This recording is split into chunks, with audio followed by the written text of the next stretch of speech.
Now it's my honor and privilege to introduce to you Dr. Stephen Barr. And I do have a long, very prestigious bio here that I was going to read to you, but Dr. Barr leaned over and said, forget that, just introduce me. So I want to say, I believe in 2010, he returned to the Missouri Department of Elementary and Secondary Education as the Assistant Commissioner of Special Education.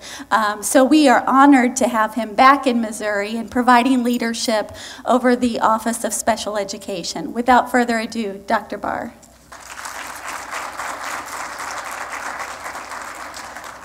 Thank you, Stacy. Good morning, fun seekers. That's my last attempt at humor, so that was it. Okay. I do want to thank everyone, particularly from the Office of Head Start, in not only putting this on, but doing the remarkable thing of coming to us and talking and saying, maybe we need to do some collaboration. And so I do appreciate their efforts to open the doors to the conversation and really getting things going. And Clarence, thank you very much for being here and offering your encouragement and words of wisdom. I do also want to thank folks from our agency, Pam, and Ginger. Now, we have a requirement in the agency anymore, in Office of Special Education, that in order to be considered for hiring, your name must be Pam. Either first name, last name, or middle name, any of those, which could account for why we have so much trouble getting males into the, but anyhow, I do really appreciate these folks. I tell them as much as possible, but I don't do it publicly enough. They really are the ones that allow me to kind of sit and prop my feet up and do nothing all day. So it's really good to have folks of such a high caliber around you and working, and really appreciate their commitment to children with disabilities and really trying to make things better. So thank you all very much. Okay, here's what's working well in early childhood education, because a lot of times everything is just negative stuff. Here's what's working well. We're really starting to control some costs, and I think I'm going to say thank you, school districts, for doing that. Folks have gotten together and say, how do we start controlling the costs of this? We've got to be mindful. There's not like an open checkbook on this thing. And even though we do have the requirements of IDEA and early childhood education, it says it must fit the IEPs, there are things that we do that can either let those costs run away or control it. And so we've had some really good work from people trying to control costs. We're kind of rethinking what we do. We're making some reassessments of what's important and what's not important. Even the U.S. Department of Education, trying to move away, it's hard. This is hard. Move away a little bit from the compliance arena and say, maybe it's more about child outcomes. We're integrating some of the work. So there have been a lot more conversations, not only with Head Start, but within the agency on the, in a very collaborative way. So this is starting. And last, and certainly not least, early learning is one of the 4 major goals in our top 10 by 20 plan. And the significance of that is that's what you say we're going to fight for. So even though we all know there's no money, this kind of highlights the issue that early learning is a significant issue for us. Kind of emulates in a planning phase what that little movie was all about. We've really got to take care of those first 5 years of life. Here are some of the issues. Students with disabilities face many challenges, and the degree to which they acquire knowledge, skills to compensate or overcome those challenges is left largely in the hands of adults, educators, and parents. The choices adults make greatly impact the potential for success for those students when they finally enter the adult world and must compete on an equal basis with everyone else globally. And I'm highlighting this just to say, throw the rules aside, throw the regulations aside. The important thing are these choices, these decisions we're making almost on a daily basis about kids and what we're willing to offer and commit to help them be successful. And so today we're going to really push in on this adult issue of what are the choices we're making on a continuing basis. You know, are we kind of putting things on autopilot, or is there this sense that the mission is our mission and we've got to overcome any and all obstacles, whether those obstacles seem to be rules and regulations or whether they seem to be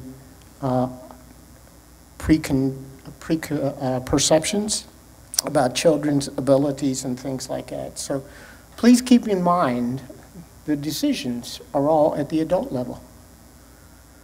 And I think that discussion is what we're going to ask folks to get engaged in today. So some of the questions that might be worth looking at, and we're not going to go through all, but as you're having your table discussions today, some of the things I think you might want to at least look at, and this is from our early childhood special education, are the goals the right one? These goals were set up by the U.S. Department of Education, and we'll kind of say what they are. If the goals are right, are the measures valid and reliable?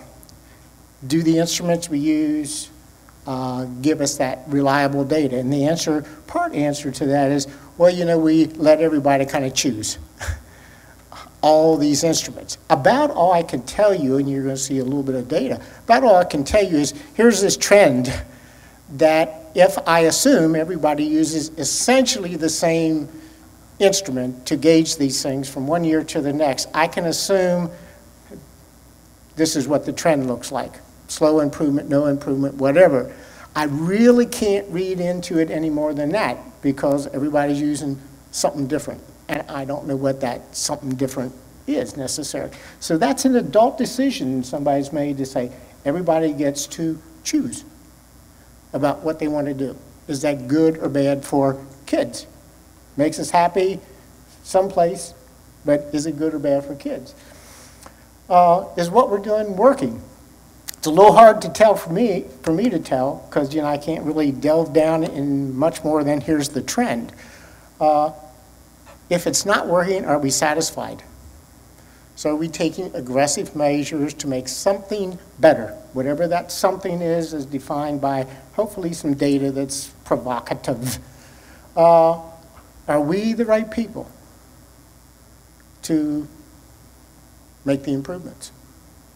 And the reason I ask that is because I was sent one time to a workshop. In the workshop, it was essentially trying to get people to rethink who they are, what they do. Everybody's always trying to change me. But it's essentially trying to say, they pose the question, what is it that you do so well that we couldn't outsource? I'm state government. What is it you do so well that we couldn't outsource? Pretty serious question. I felt like my job security was suddenly ebbing. But it also made me think, what's that value that we bring to the job? It's not just the rules and regulations. I think we can probably find other people to do the rules and regulations. It's understanding the situation and trying to move aggressively to get better at what we're doing. That may not be done by a contractor as well, but I've got to prove that. So in the back of my mind, this has always been there saying, you're sitting in that chair, what are you doing? Other than trying to get ready for retirement, which most of you say you should have done that a long time ago. But we can't be satisfied. And one of the things we've got to do a little soul searching for is, do we expect kids to succeed? This is the #1 problem we are facing. Low expectations for students with disabilities. The #1 problem. Nothing even gets close beyond that. So if we can overcome that, if we can kind of figure that out, we're going to solve a lot of stuff afterward, because people start changing how they think and do and what their actions are on a daily basis. And that's kind of where that is. Should we use silos or collaborative models? Do I want to stay and I got my nice little group here. I like them. We work well together. They invite me in every now and then to a meeting, and then they say, go back to your office and we'll tell you how it ends. Or should we be collaborative and really get engaged with the rest of the department, with Head Start, with the communities, organizations around us? So what is the best model for all of us if we think our job is to help kids succeed? What needs to be done? Do we just do more of what we're doing? But we'll do it better. We'll do it better. Should we look at research? Now, we keep saying we look at research, but I have yet to really see. We followed the research. We follow a lot of opinions. I don't know why opinions always are so much more enticing than research. At some point in time, I'd like to see the research and see if any of it really works, if we do it. Look at the alignment of resources. Do we know what the problem is? And are we now putting our professional development, our materials, our research, our money, our people into solving the problems? Or do we just kind of continue on? Automatic pilot again. Do we think about critical mass? Education is a wonderful place for educating 2 people at a time. We send them to conferences, we send them to workshops, and say, now come back and tell everybody else. Now, research will tell you that hasn't worked, and it never will work. But we're going to continue doing it. Where critical mass is required to change the environment, our customs and practices. It's required. It's not, it'd be a good thing to have, it's required.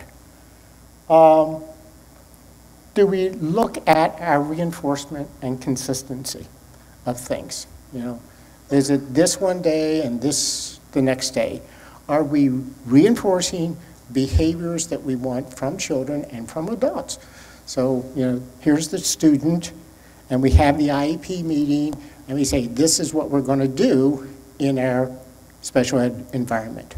Is that translated into the classroom environment?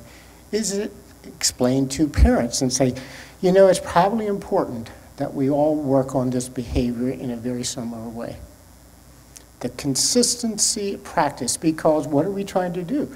We're trying to shape and mold and influence young minds and children. And that's what adults are expected to do. Not to just let it happen, but to kind of encourage that it happens in a very positive way. Do we look at the structure of the systems? Because we're not in any of this alone. To the degree we pull things together, we connect the dots for people and help them. So Clarence is very proud, as he should be, about all the rules and regulations. And until he talked about they had rules and regulations about brushing teeth, I thought we were competitive. We don't have a rule on brushing teeth. So I'm going to have to give up. But we have our rules and regulations, but we also have funding, and we have support systems out there. There's a huge amount of money that goes into early learning. It is so fragmented. So many different rules, so many different regulations, and you're the folks who are unfortunately having to deal with a lot of this stuff. We should be helping to do that. And sometimes we have to do it without writing it down, because writing it down is like given from God, and then that's when you go to court. But most of what we need to do is really how do we collaborate and get the job done in a very relatively legal way.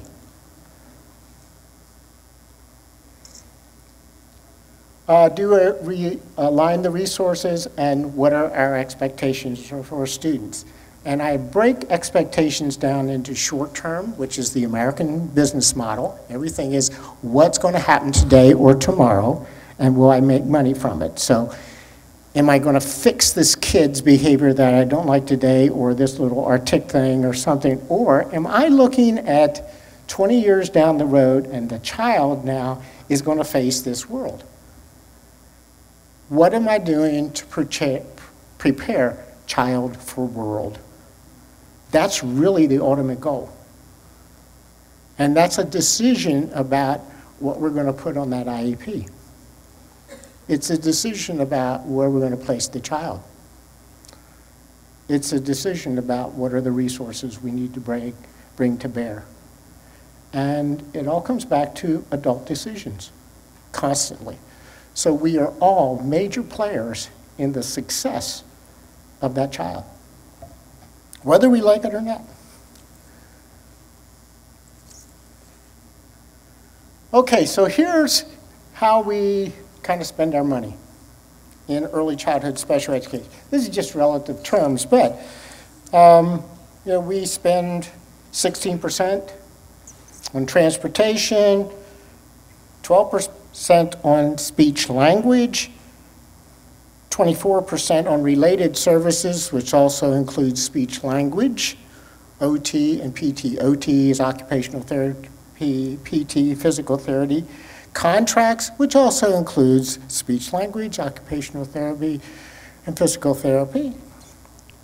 Then we spend 12% on paraprofessionals and 26% on teachers. So here's where we spend our money.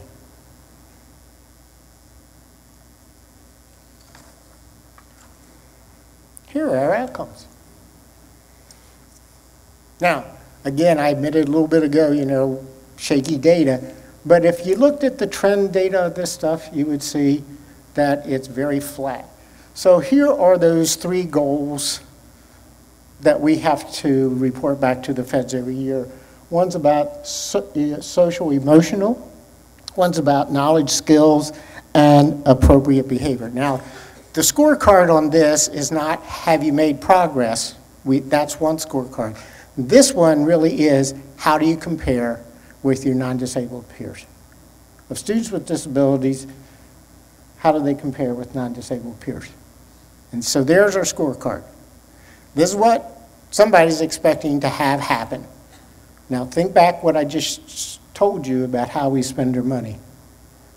We do a lot of transportation, OT, PT, and speech. Here's what it looks like as the kid goes into school.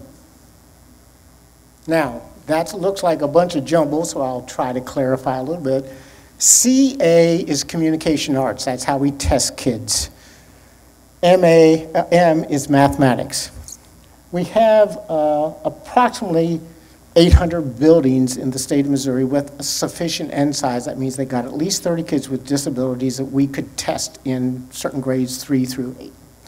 So we have about 800 out of our 2,200 buildings that have sufficient N size. Out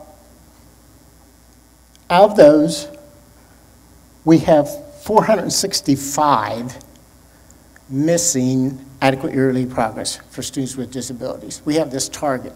We didn't make the target. We have 454 missing it for mathematics for students with disabilities. Didn't make the target. 59% of our buildings don't make it for communication arts. 7% don't make it for mathematics.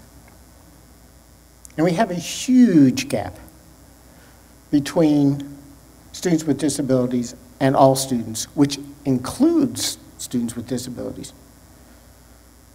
If we pulled students with disabilities out, the gap's larger. There's our districts. 40% of the districts essentially are not making adequate yearly progress. Here's our proficiency rate. 26%, 26.8% of our students are proficient, students with disabilities are proficient or advanced. That's like 1/4 of our kids are proficient or advanced in communication language arts. Almost 30% are proficient in mathematics. 2/3 are not. Now, we're preparing them for 20 years down the road. Is this a good picture? I may have to explain a little bit of this. This is time intensive, but here's where kids are educated. This is where we put our kids. The regular 10 plus regular. Regular 10 means they're taught, students with disabilities in early childhood settings are taught in a regular classroom and receive their special ed services in a regular classroom. So there's 24.5%. Students who are taught in a regular classroom 10 hours or more, but receive their special ed services in another setting, 20%. Students who get less than 10 hours in a regular classroom and receive their special ed services in the regular classroom, 5%.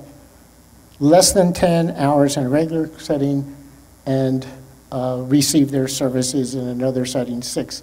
So that number really says about, 55% of the kids are in some kind of setting with other kids. Now, the services may be provided outside of that setting, about 25% it looks like. Now we have another group who are separated. So 30% of the kids are not integrated. Some of them are in separate schools, not many. Some of them are at home. Severity issues sometimes constitute that. And some of them get services, but it's at where the provider is. So that's kind of where kids wind up in early childhood special ed. This is where they wind up in regular ed. So LRE is least restrictive environment. So 80% or more of the time in a regular classroom, 60% of the kids. 80 to 40, 25%. 40% greater than, less than 40%, almost 10%. Separate rooms, 3. So this actually is a positive picture, except it's been flat as a pancake.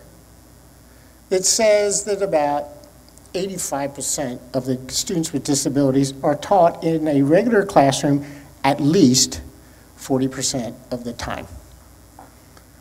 But that's just flat. We haven't really changed that outcome. And if one thing No Child Left Behind has kind of forced this issue is say, you know, it's not just kids with disabilities coming to school, it's actually learning something and succeeding on those tests. And if you look at our tests, it's maybe not as pretty of a picture as we wanted to paint. We have some research. This research was done in Missouri by a group from Kansas that we hired, okay. And the research actually was replicated a couple years later, but essentially the research looked at 11 experiences of kids prior to coming to preschool. Instead of these 11 experiences like educated in the home, parents as teachers, which was the only parent education program we had in Missouri at the time. And this was like 12 or 13 years ago, so this is ancient stuff. Head Start was on the list, special education, child care, Title I preschool, which was the only state-funded preschool at the time, or federally funded preschool at the time was Title I. So out of the 11 experiences, the end results were that it was a combination of things that kind of spelled success. For all kids, success was parents participated in PAT, parents as teachers, and attended a preschool of some sort. It didn't make any difference if it was Title I or a private preschool. They all did well, which meant what? Title I, which educated students who were socially, economically deprived, were more than competitive with their wealthier neighbors. They did preschool, focused on educational learning, and had parents as teachers. So we had kind of a success story. Same thing actually happened with students with disabilities and Head Start.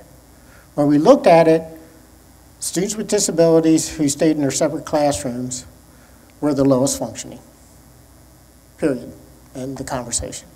If they participated in PAT and were in an integrated setting, they came to school looking like the average kid. Didn't make them look like the wealthy kids on the block. They came to school looking like the average kid, which says they're competitive now. Head Start, at that time, didn't have all the rules and regulations, the requirements for teacher quality, and it did not have the curriculum that it has now. And so Head Start was essentially the same way. The way you made Head Start kids really good was to send them also to a preschool and have their parents participate in PAT. The kids then came to school looking like every other kid. Poverty was erased, essentially, under that. That's what the research says now. So, do we want to pay attention to the research? And do we want to change how we educate kids?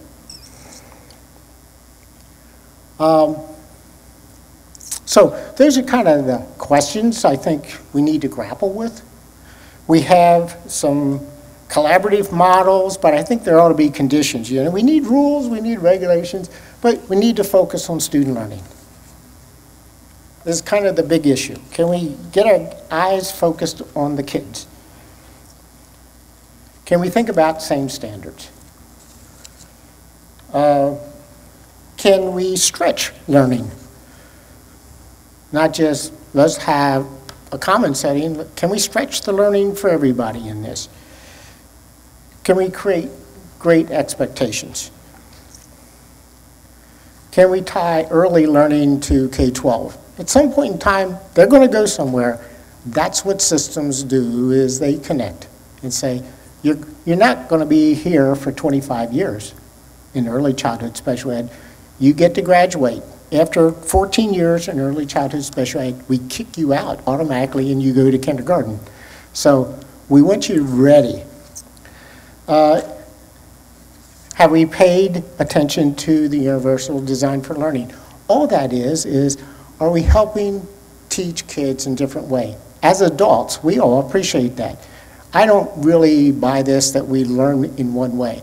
We learn in a variety of ways, and each time we learn in a slightly different way, we actually reinforce that learning. So me being able to see it, be able to hear it, be able to interact with it, all reinforce the final thing. And every time I do that, I actually approach the question slightly differently, which gives me a much broader understanding of the question and the answer in the process of learning. So it's that kind of stuff. And families should become part of the learning experience. School doesn't end when you leave the school. Parents, here's your responsibility, here's what you're doing. Responsibility one, turn the television off. We've got some research that says more than 10 hours of television in a week is detrimental to learning. Pay attention. So we do have some collaborative models. Oh, I'm pushing in here. So these are, as Stacy was explaining her stuff, I started thinking about, well, you know, this is about no relationship on one side. That's separate. You go your way, I'll go mine. And then you have the next system, which is dating. And then you have the next system, which is married with a prenuptial agreement, of course. But can we share? Can we date? Can we get married? Can we really pull these things together? And you know, it doesn't have to be everything all at once. We can break this down. That's what those tasks are all about. We can break it down and say, I'm not really ready to commit to you yet, but how about the standards? Could we talk about the standards that we're using? What do we expect for kids and what's our outcome and stuff like that? Can we kind of agree to some of those things?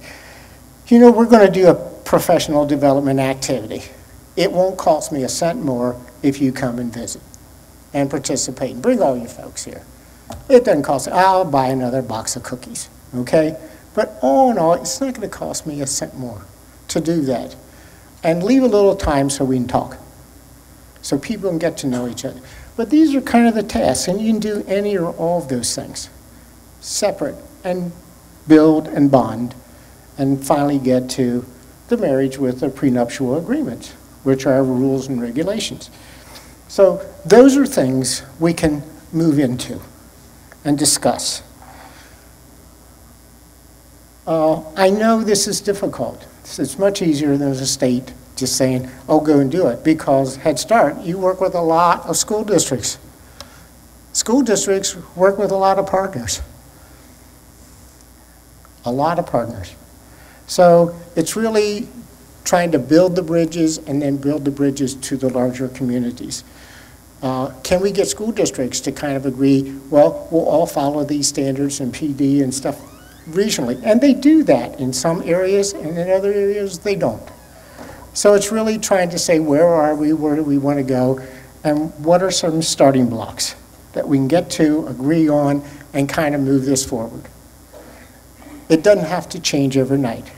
We can do this comfortably as adults. So that's my sharing with you today. I do wish you great success. The conversations you have are important to kids, and we're all the decision makers about their futures. Thank you.